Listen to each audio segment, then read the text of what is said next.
Well, welcome back to the show. We are having a conversation here with Sherwood Gaynor. Thank you for joining me on the show today. Happy to be here. Well, we are sitting in Art Space Herndon in downtown Herndon.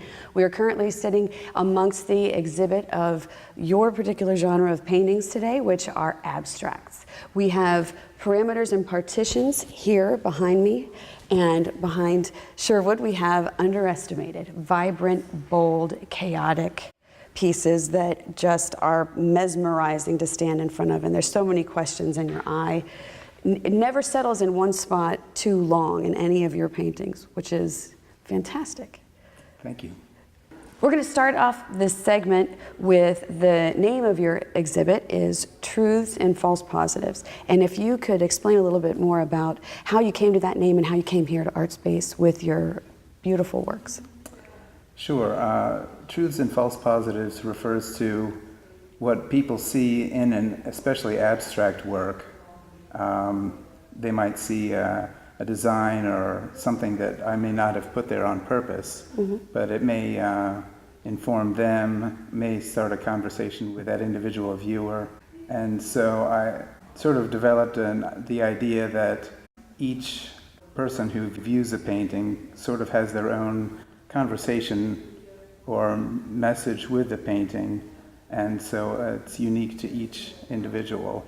So talk about your process. So a lot of the pieces that you have here, there's 2 and 3 sections of these pieces, like the one that are behind me here. And explain your process to us. Sometimes there's no process at all, and it's just complete chaos. Other times I'll have an idea or I'll be inspired and I will sketch out what I have in mind, and then I'll try to paint what I have sketched, and usually when I'm done it doesn't look good enough, and I do something radical to it, and it doesn't end up looking like the original sketch at all. But that was the catalyst that got me working, got me started, and then whatever I do to fix it or disrupt it or destroy it, I'll work on that until I'm happy with the painting, and then I know I can stop. Yeah. Here at the reception, you had mentioned frequencies in mathematics and science and how that interplayed with your work. If you could touch on that. I was essentially tying together the visual art and audible art, or composing music. So my point was that whether you're composing for the ear or painting for the eye, you're still arranging frequencies. Fascinating.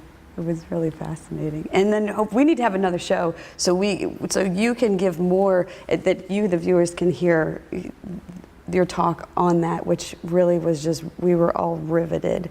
And I mean, there's the eye candy around us, which is the beautiful art that you create, but also too, there's so much more in depth behind why you do it and what you do.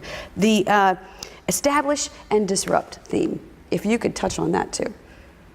Most of my paintings have some sort of structure or a couple of lines that sort of establish a theme or some sort of visual anchor, something you can hang your hat on that you know, okay, I know what I'm dealing with here. And then there are other elements of chaos or deconstructivist forms where I'm taking that apart or pushing it to a different realm, so to speak. So I like to have a balance of structure and disruption, or establishment and chaos, or there are a lot of words you can use, but the mix of those two I think is important. All of those words come to mind when you're looking at the pieces that you've created. Sherwood Gaynor, I want to thank you for being on the show with me today. My pleasure. And I hope that everyone's enjoyed viewing and watching, and you're going to take a little quick scan around the gallery if you'll stay tuned. And thank you for joining us today on Herndon Arts with Amy. I'm Amy Scavio, your host.